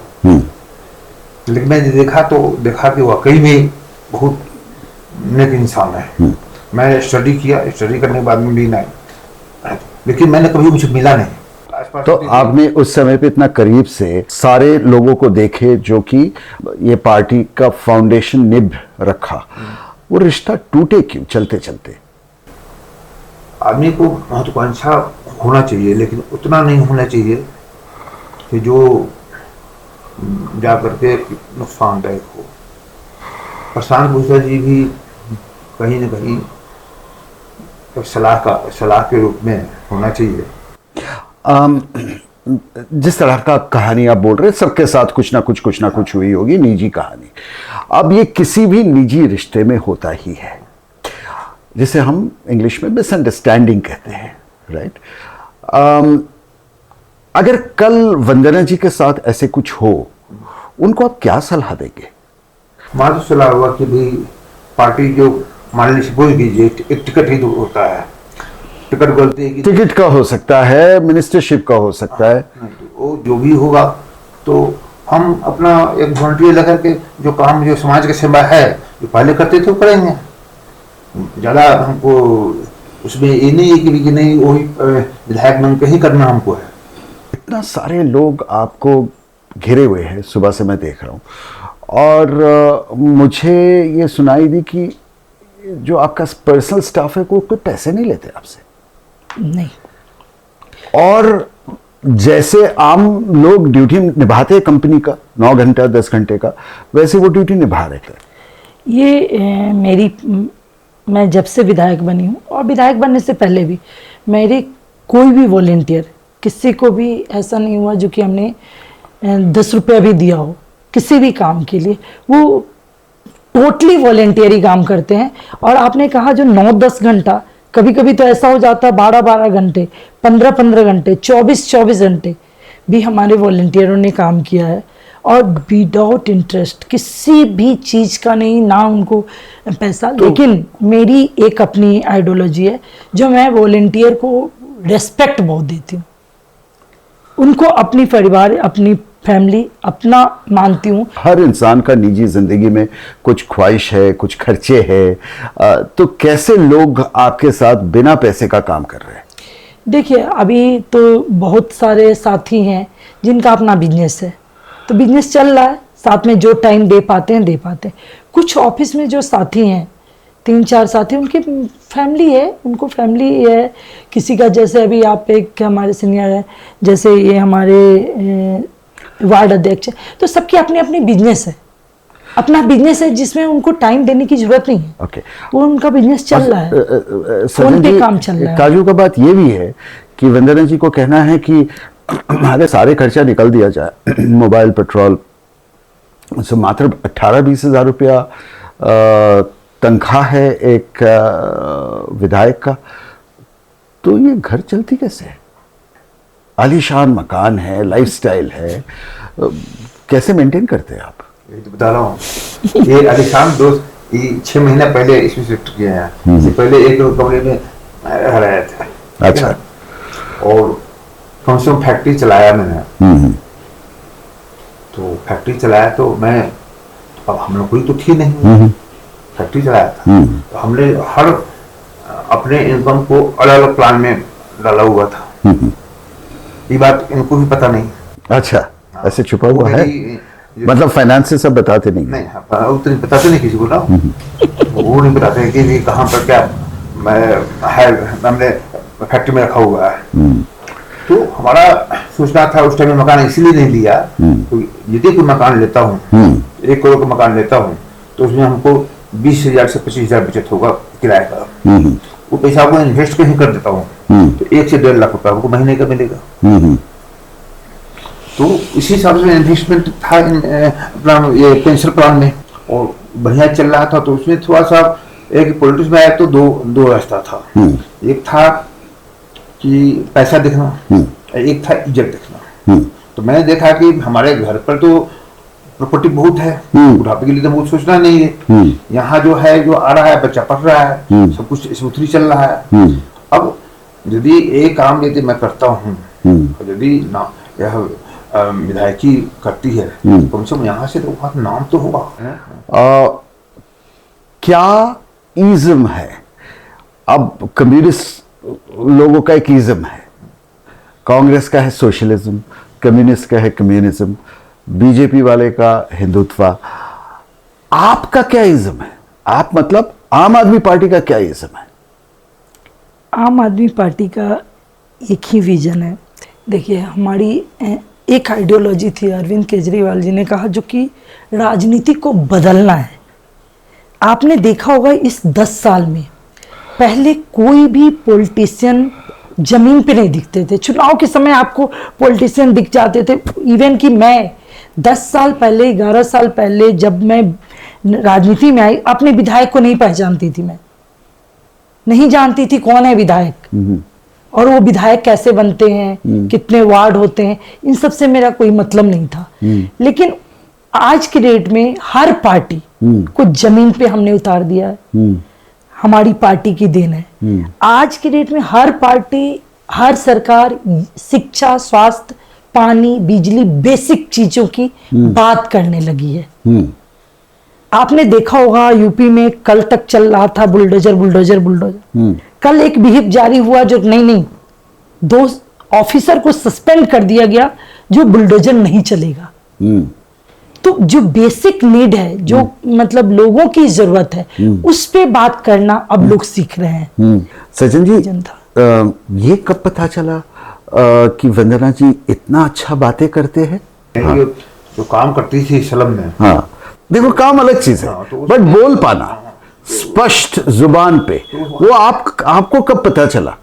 हम तो रहते थे साथ में ना। हाँ। तो साथ में रहेंगे तो यार बोलती थी तो सुनते थे। आपका घर के बाहर कितना गनमैन है? घर के बाहर कितना गनमैन है? छोटी घर के बाहर नहीं है। ये कैसे है, विधायक का घर और गनमैन ना हो? देखिए, ऐसे दिल्ली में किसी विधायक के घर के बाहर नहीं है गनमैन। और दिल्ली, मैंने पहले ही आपको कहा, जो हम राजनीति बदलने आए, तो गनमैन और सिक्योरिटी गार्ड और ये नहीं, कोई भी हमारे यहाँ आते हैं और आ सकते हैं। देखिए, कोई बच्चा जो होता है ना, जो 6 दिन का भी बच्चा है, उसको मुंह में शहद लगा कर डालेंगे ना तो चाटेगा, अब मिर्ची लगा कर डालेंगे तो क्या होगा, काटेगा। तो हमारा गनमैन जो है ये समाज है। ये समाज जो है ना, वो चलिए एमपी बन जाएंगे तो गनमैन तो होना ही है। नहीं, फिर भी गनमैन नहीं लेंगे। और उसका कारण? फिर है ना, जरूरत ही नहीं है। वो गनमैन पब्लिक में रहेगा तो पब्लिक का सिक्योरिटी तो करेगा। आप इतने बहुत सारे केसेस हुई थी, कई सारे एफआईआर आपके खिलाफ भी लॉन्च हुआ था। आपको डर नहीं लगता है? पॉलिटिक्स में दुश्मन उतना बनते हैं जितना दोस्त, शायद ज्यादा। डर तो हमको कभी नहीं लगता, क्योंकि मेरा 2 ही रास्ता होता है कि या शमशान या अरविंद जी को इश्तिहार भेज दो, तिहार भेज दोगे तो कब तक रखोगे? जब तक सच्चाई तो कभी भी छुपता नहीं है। ठीक है ना, सच्चाई तो कभी से कभी बाहर निकलेगा ना। बट ये सारे केसेस आपके खिलाफ फर्जी थे? सारे फर्जी है, अभी भी फर्जी है। लगभग 48 से लेके 52 केस थे हमारे पास, और हमने लगा सब फर्जी था। और एक केस फर्जी मैंने केस सुना सभी कि दो बार- लड़की को पिटवा दिए थे गाड़ी से उतर के। नहीं नहीं, ये हमारी ब्लॉक कॉलोनी के ही लोग थे, कॉलोनी में ही रहती थी एक लेडीज जिनके बारे में सभी अभी भी है वो लेडी। तो उनका बस एक था जो मकान कब्जा करना। अब उसी कॉलोनी में मैं रहती थी, मैं रेंट पे रही हूँ 22 साल 23 साल उसी कॉलोनी में रही हूँ, और उसी कॉलोनी में वो लेडीज रहती थी। और उनको किसी, जैसे कॉलोनी में बहुत सारी, इस कॉलोनी में भी होती है, कोई बात हुआ तो हमारा दरवाजा खटखटाने लोग आ जाते थे। तो उसी तरह से वहाँ की जो RWA थी, उनके ऊपर एक अटैक हुआ, जो उसी महिला ने अटैक किया। तो वो मेरे पास आए और उन्होंने कहा जो कि मेरी मदद करो। तो भाई एक रिप्रेजेंटेटिव के नाते कोई भी मदद मांगने, ऐसे वो बीजेपी के साथी थे, लेकिन फिर भी मैंने उनकी मदद करने निकली। मैं निकली तो बस मैं उनके साथ थी तो मेरा नाम घसीट दिया गया। मेरा कोई उस केस से लेना देना नहीं, दूर दूर तक नहीं, एक भी गवाही नहीं हुई उस केस में। आपने शायद कुछ स्कूल प्रिंसिपल को भी पिटवा दिए थे, ऐसे है? नहीं, स्कूल में प्रिंसिपल को एडमिशन के लिए कौन कहेगा? अगर एक विधायक तो कहने जाएगा ना। और मेरे हस्बैंड हैं, वो एडमिशन के लिए गए थे उस स्कूल में, वो प्रिंसिपल नहीं सुन रहे थे, वो कह रहे थे, तो थोड़ी नोकझोंक हुई थी। हम लोग का जो कोई आए थे एजुकेशन के लिए आए थे, एजुकेशन हेल्थ, यही मेरा मुद्दा था। पार्टी भी बना था, इसी पर बना था। सजय जी, आपका नियत उस समय में भी साफ थे, अभी भी है, ये मैं मानता हूं। बट क्या आप समझ सकते हैं कि जब आप जनसेवा कर रहे हैं, आप उतना जोश में आके जनसेवा नहीं कर सकते। जैसे आज मैंने देखा इनके पास बिल्कुल वैसे ही एक आर्जी आया, कोई प्राइवेट स्कूल में कुछ एडमिशन फी में डिस्काउंट मिल जाए, तो उन्होंने कायदे से उनको समझाया प्राइवेट स्कूल में मैं ये अर्जी नहीं दे सकता कि कहीं ना कहीं जनसेवा में अपना पैशन को कंट्रोल करना चाहिए, नहीं, जो शुरू में था नहीं। बिल्कुल बिल्कुल कंट्रोल करना चाहिए। लेकिन वहाँ जो प्रिंसिपल जो थे ना, बाद का वीडियो दिखाया है, शुरू का वीडियो नहीं दिखाया है। प्रिंसिपल को जब घर से मैंने उसको भेजा फोन करके कि जाके एडमिशन कराओ, तो उसने गया वहाँ पर, उसने नहीं किया, दोबारा आया तो हमको फिर जाना पड़ा। तो जब जा करके बातचीत किया हमने, कि अपने मना कर देते फोन पर, फिर हम उस आगे बात करते ना, लेकिन उसने छुट्टे मुंह गाली बक दिया। वंदना जी, आप सज्जन जी को समझाते रहते हैं कि थोड़ा गुस्सा कम करो। मेरा क्या है, पेशेंस है, मैं इन चीज़ों को सह लेती हूँ। लेकिन जब वो स्कूल वाला वाकया, चाहे और जगह का, आप देखिए जहाँ पे भी काम हो रहा है, आज मैं जो भी काम करवा पा रही हूँ, कोई भी डिपार्टमेंट आपको काम करने को राजी नहीं है। तो जहाँ जरूरत पड़ेगी तेज बोलने की, तो तेज बोलना भी पड़ेगा। तेज अगर हम नहीं बोलेंगे, हम अपने लिए, अपने बेटे की एडमिशन के लिए नहीं गए थे मेरे हस्बैंड, बिल्कुल अपने बेटे की एडमिशन के लिए नहीं, क्षेत्र के लोगों के, जनता के समय के साथ। और वो कह रहे, सीधा कह रहे, ऐसे ऐसे विधायकी मैंने बहुत देखी।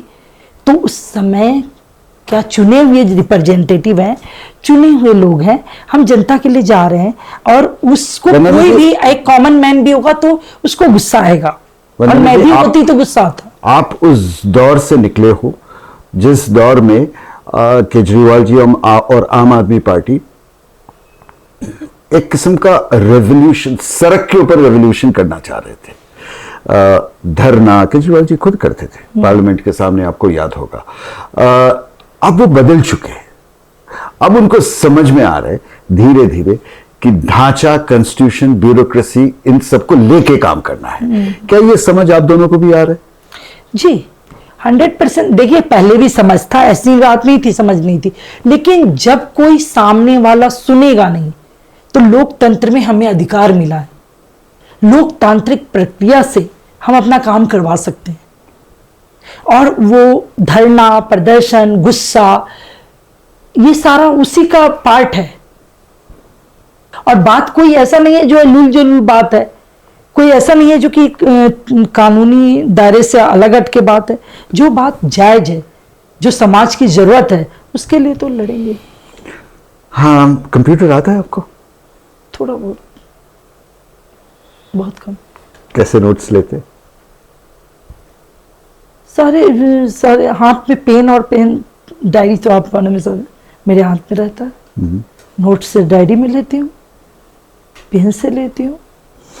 कंप्यूटर पे जितना व्हाट्सएप, मेल, फेसबुक, चैट ये सब कर पाऊँ उतना करती हूँ, बस उससे ज़्यादा नहीं। वंदना जी, आम आदमी पार्टी बिहार में मौजूद नहीं है।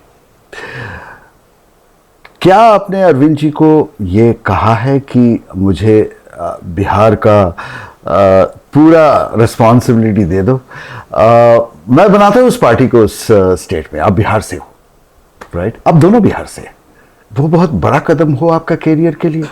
10 साल बाद आप चीफ मिनिस्टर बन पाओ। दिल्ली में तो नहीं बन पाओगे। देखिए, ये अरविंद जी को तो नहीं कहा मैंने, लेकिन मेरी दिली इच्छा जरूर है। मैं अपने घर में अपने वॉलंटियरों के सामने शेयर करती हूँ। देखिए, मैं इनका दिली इच्छा किस अलादीन का चिराग के जैसे मैंने पता किया। नहीं, ये एकदम सही पता किया आपने। ये मेरी दिल की इच्छा है, जो कि मुझे अगर मौका मिला तो बिहार की राजनीति को बदलना चाहती हूँ। और बिहार की राजनीति जितनी, मतलब जिस तरह से लोग माइंड में कर रहे हैं, और मैंने जहाँ तक बिहार की जनता को मैं पढ़ रही हूँ, बिहार की जनता चाहती है, बट चाहती है वो। आप जो बदलाव चाहते हैं वो बदलाव प्रशांत किशोर कर ही रहे।